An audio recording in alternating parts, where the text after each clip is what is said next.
Então, esse princípio inteligente, ele precisa estagiar no plano da existência.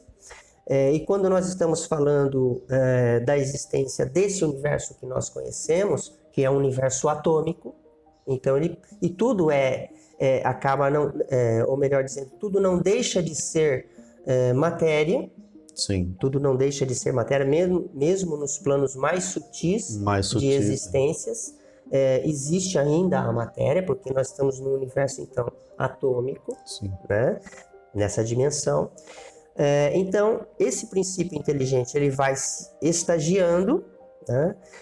Num primeiro momento como consciência coletiva, uma consciência coletiva, ele vai passando por aquilo que nossa ciência clássica denomina como reinos da natureza, né? Ele vai experienciando tudo isso de forma cumulativa, né?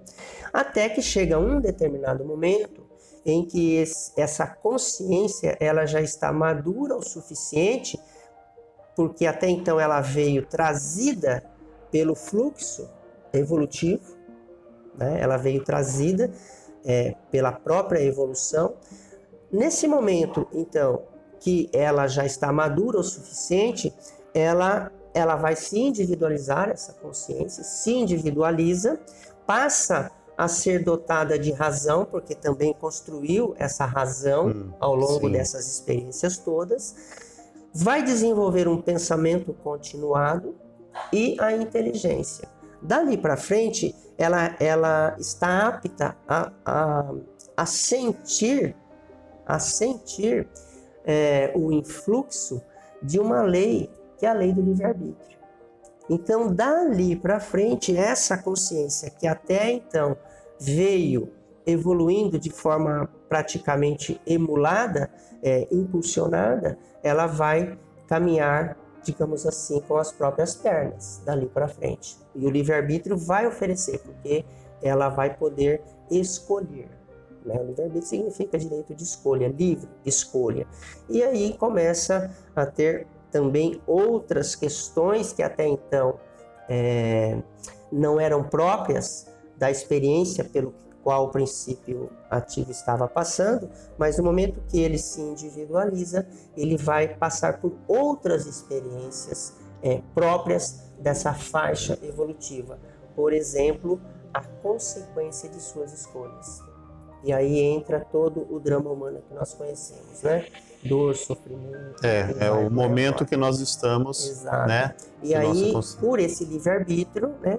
Ele vai então buscar o seu processo de evolução. Ele, segundo a doutrina espírita, ele vai se desenvolver sob dois pilares principais, que é a inteligência, o aspecto intelectual e o aspecto moral. Então é nesse sentido. Mas o livre-arbítrio, se nós formos conversar sobre ele, nós vamos ver que ele não é tão livre assim, mas vamos deixar como livre-arbítrio por enquanto. Ele tem os seus limites ali? Ele é próprio da nossa faixa evolutiva, né? Né? Porque assim... Tudo na dose correta. Exato. Porque na medida em que ele tem a liberdade de escolha, ele vai determinar o seu próprio progresso. Né? Ali nós chamamos de progresso dali para frente, não mais evolução, embora esteja dentro de um processo evolutivo maior. Mas porque ele então é evolutivo, ele vai depender da vontade do agente, né, do espírito, então seria o próprio progresso. Só que existe um propósito maior da existência, né? Não é o ser humano que controla a vida, mas justamente o contrário. Então chega um momento, dentro dessa programação do sidéreo, do cosmos, que precisa acontecer. Precisa acontecer.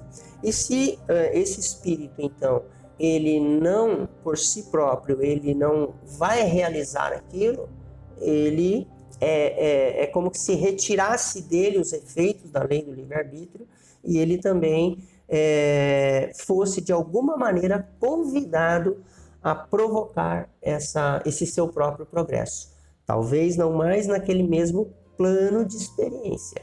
Talvez, e aí a doutrina espírita explica muito bem isso, ele seja encaminhado para um outro planeta, digamos assim, que ofereça as condições pedagógicas necessárias para ele. Por quê? Porque onde ele estava, naquele ambiente, essas condições deixaram de existir. Então, como ele não acompanhou, ele precisa recomeçar. É como se fosse numa escola mesmo, né? Não passou de ano, recomeça. A vida é uma grande escola, né, seu Carlos? E entrevistar o seu Carlos, que é um palestrante nato, né, de grande gabarito, já assisti várias palestras dele, fica tudo muito mais fácil.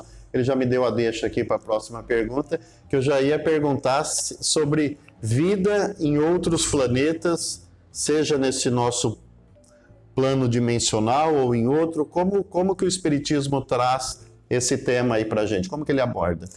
Sim, o Espiritismo ele explica muito bem, a doutrina espírita, né, explica muito bem essa questão de que nós não somos exclusivos, né, nesse universo. O planeta Terra não é exclusivo, ou a vida que existe aqui no nosso planeta não é exclusiva, né? Ou seja, se nós formos numa perspectiva do micro para o macro, né, sem nos alongar muito, mas nós temos o planeta Terra, um sistema solar que está inserido num outro mar de sóis, sistema solar.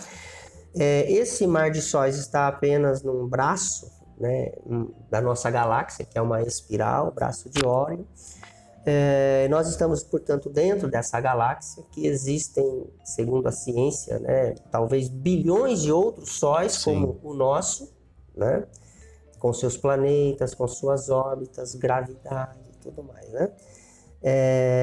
A nossa galáxia está inserida também dentro de um bolsão de outras galáxias, que por sua vez dentro de outro bolsão maior, e assim sucessivamente até o nosso universo conhecido. Né? Que o homem consegue, com seus aparelhozinhos ali, os telescópios, detectar. Em torno talvez de um raio aí de, salvo engano, 40 e tantos bilhões de anos-luz que os nossos telescópios conseguem varrer, né, o universo. Então, dentro dessa distância, que não dá nem para calcular aqui, né, porque é extenso, né, anos-luz, não é quilômetro. Enfim, isso já foi constatado, então, pela ciência, que nós temos bilhões de outros sóis dentro da galáxia. A galáxia é apenas uma, talvez, dentre bilhões de outras, né? Isso vai formando o universo. Aliás, de tudo isso, né, a própria ciência nos informa que esse universo conhecido representa apenas de 4 a 5% do que realmente existe. Então, a grandeza é muito grande. Por essa viagem que nós fizemos brevemente aqui, fica muito difícil, quase que insustentável, imaginar que só aqui tem a vida, né?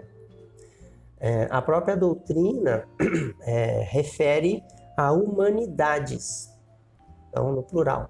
Então não seria apenas a nossa humanidade. A humanidade estaria também presente em outros planetas. Claro que em outras condições de existência, embora as leis sejam as mesmas para todos, né, segundo também a própria doutrina, mas ela é graduada para atender à realidade local, digamos assim, né?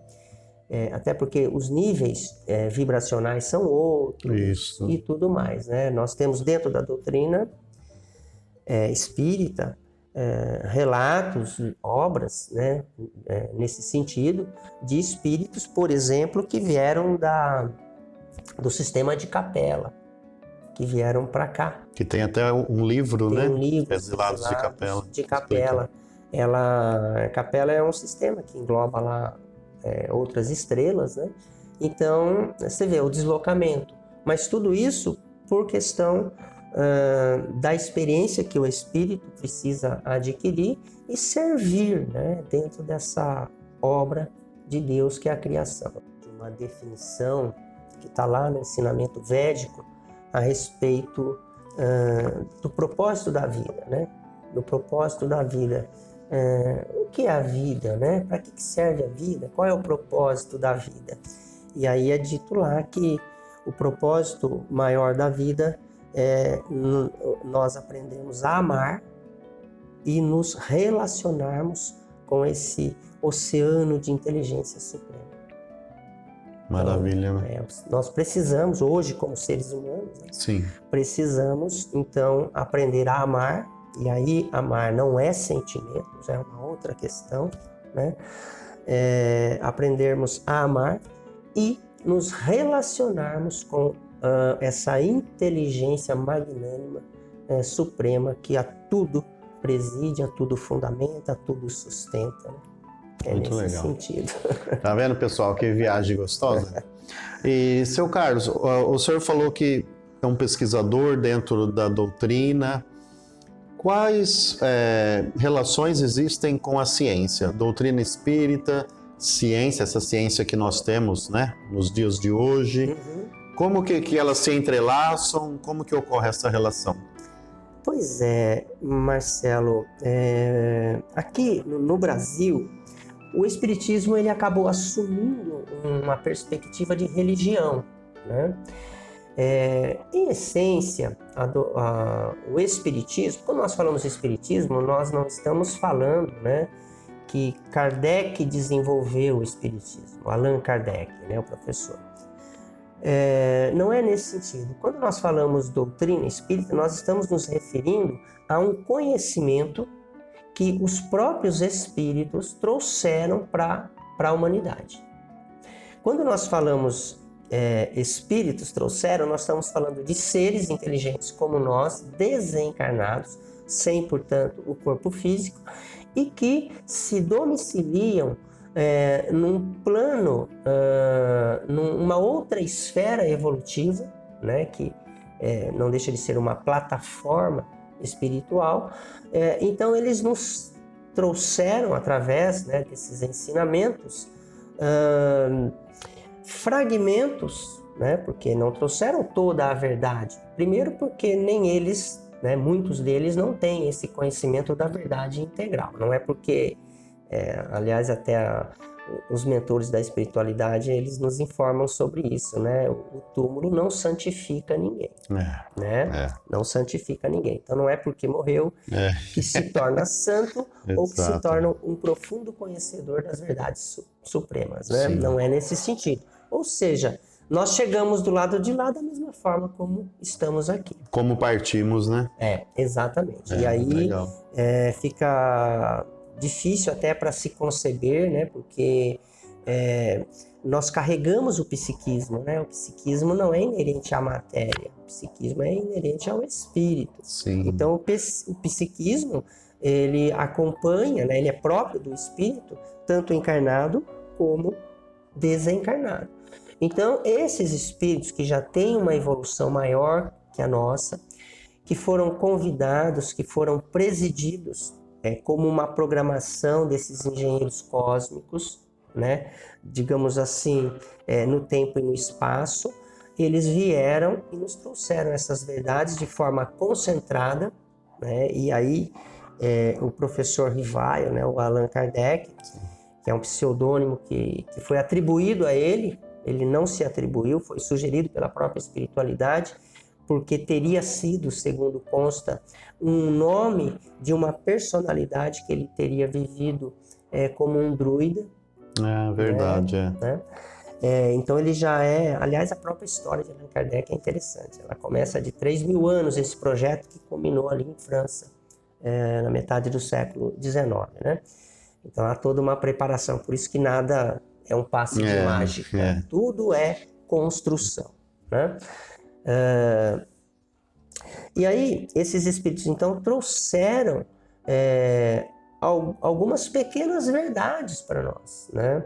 Essas pequenas verdades que, do ponto de vista de um todo, de uma verdade maior, ainda é um fragmento, mas aqui para nós, considerando a mediana, considerando a humanidade média, né?